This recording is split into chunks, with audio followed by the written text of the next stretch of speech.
ओमकार वाचनालयाचे महेंद्र शेठ घरत यांच्या हस्ते उद्घाटन। वाचाल तर वाचाल असे म्हटले जाते ते खरे आहे। महाविद्यालयीन जीवनात मी लायब्ररीत बसून अनेक पुस्तकांचा फडशा पाडला, त्यामुळे साहजिकच वाचनाची गोडी लागली। आजही सर्व वृत्तपत्रे आणि विमान प्रवासातही पुस्तके वाचतो। चौकामध्ये 1920 पासून वाचनालय सुरू आहे। वाचनालय सुरू करून त्याला 106 वर्ष झालीत। वाचनालयाला ऐतिहासिक वारसा आहे, ही अत्यंत अभिमानाची बाब आहे। आज तुबगावमध्ये ओमकार वाचनालय व ग्रंथालय सुरू असून आपण एक उत्तम काम केले आहे, त्याबद्दल सर्वांचे अभिनंदन। आज जमाना बदललाय, त्यामुळे कालानुरूप डिजिटल लायब्ररी ही हवी। समाजाचे आपण देणे लागतो, त्यानुसार मी काम करतो। जिथे गरज तिथे मी सहकार्य करतोय। आपल्या ताटातील अर्धी भाकर देण्याची दानत हवी। जेवढे वाचाल तेवढे आपण प्रगल्भ होतो।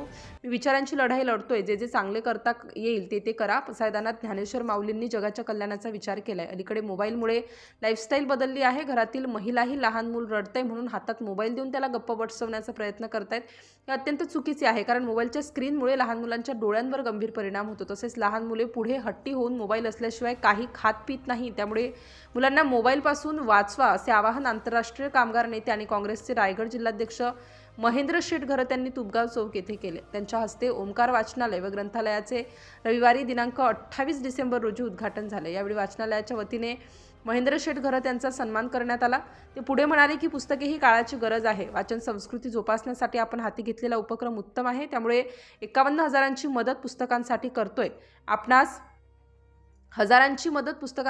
आपणास हवी ती विद्यार्थ्यांच्या जडणघडणीसाठी पुस्तके खरेदी करा। मी दिलेल्या 51,000ची मदत मी पुस्तकासाठी करतोय। आपण हवी ती विद्यार्थ्यांच्या जडणघडणीसाठी पुस्तके खरेदी करा।